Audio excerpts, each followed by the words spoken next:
जीवन में आनंद कैसे मिलेगा। इस धरती पर हर एक इंसान अपने जीवन में आनंद लेना चाहता है, लेकिन उसे आनंद मिलता नहीं, क्योंकि जिसे वो आनंद समझता है वो असल में आनंद है ही नहीं। वो तो बस एक इच्छा होती है जो पूरी हो जाती है। ज़्यादातर इंसान सोचते हैं कि जब मेरे पास बहुत सारा पैसा होगा तो जीवन में आनंद ही आनंद होगा। कुछ लोग सोचते हैं कि अगर मैं एक बड़ी गाड़ी खरीद लूं तो मेरे जीवन में आनंद ही आनंद आ जाएगा।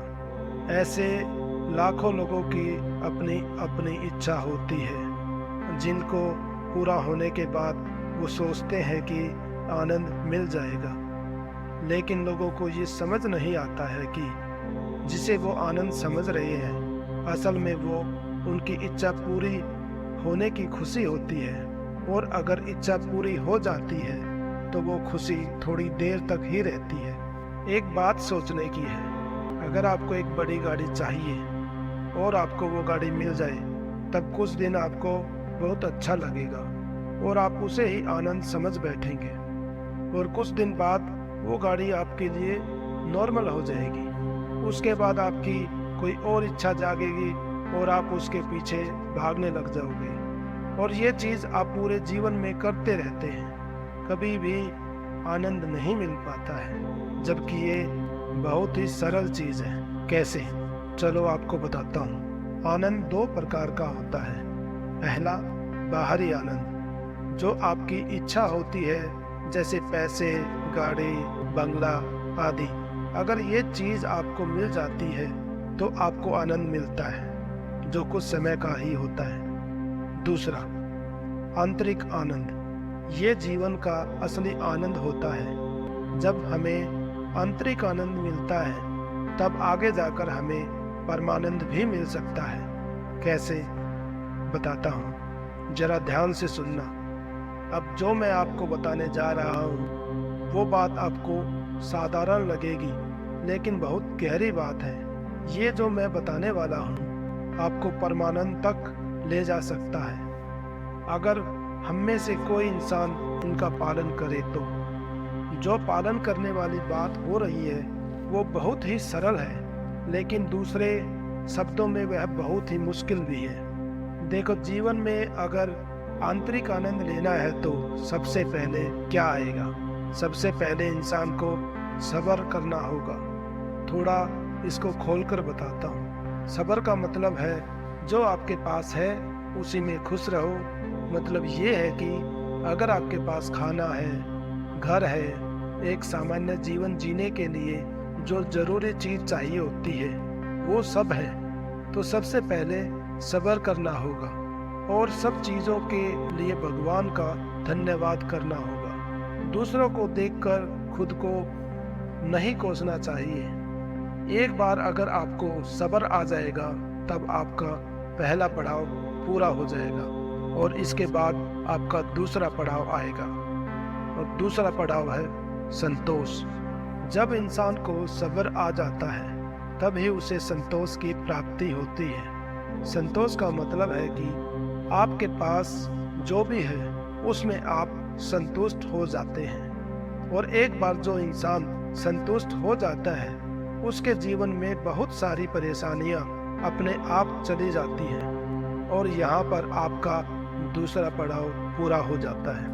अब आता है आपका तीसरा पड़ाव। जब आपको संतोष मिल जाता है उसके बाद ये बहुत ही महत्वपूर्ण पड़ाव होता है, क्योंकि इसके बिना आनंद की प्राप्ति नहीं हो सकती।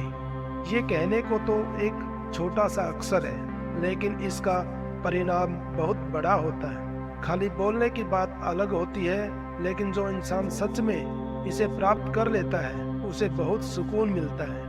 और ये तीसरा पड़ाव है शांति। शांति जब इंसान को मिल जाती है तब उसका जीवन बदल जाता है।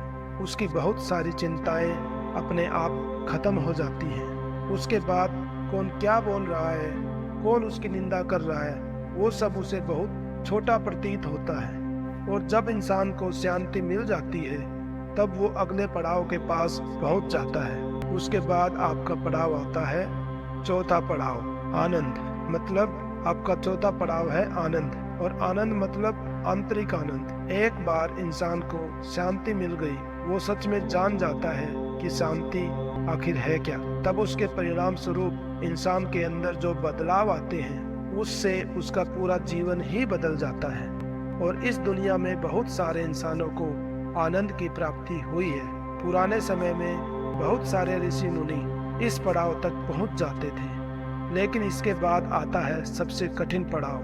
बहुत लोग हैं जिन्होंने जीवन में आनंद की प्राप्ति की है, और जब मैं आनंद बोलता हूँ तो उसका मतलब आंतरिक आनंद है, क्योंकि बाहरी आनंद कुछ पल का ही होता है, वो आता है और चला जाता है। असली आनंद तो आंतरिक ही होता है। एक बार इंसान को आनंद का अनुभव हो जाता है, फिर वो धीरे धीरे अपने आप परमानंद की तरफ बढ़ने लगता है। वो धीरे धीरे प्रभु के नजदीक जाने लगता है, और कुछ लोगों को तो परमानंद की प्राप्ति भी हो जाती है, जैसे महात्मा बुद्ध, महावीर जैन, स्वामी विवेकानंद और बहुत सारे महापुरुष हैं जिनको परमानंद की प्राप्ति हुई है। एक बार फिर से बताता हूँ कि सबसे पहले सब्र होता है, फिर संतोष की प्राप्ति होती है, उसके बाद शांति मिलती है, और फिर आनंद की प्राप्ति होती है, और अगर इंसान कोशिश करे तो फिर परमानंद की प्राप्ति होती है, और अगर इंसान कोशिश करे तो फिर परमानंद की प्राप्ति भी हो सकती है, और उसे भगवान की शरण मिल जाती है। आशा करता हूँ कि मैं आपको समझा पाया हूँ कि जीवन में आनंद कैसे मिलेगा। वीडियो को लाइक करें, शेयर करें, हमारे चैनल को सब्सक्राइब करें और बेल आइकन को प्रेस करें ताकि हमारी नई वीडियो का नोटिफिकेशन आपको मिलता रहे। Thank you.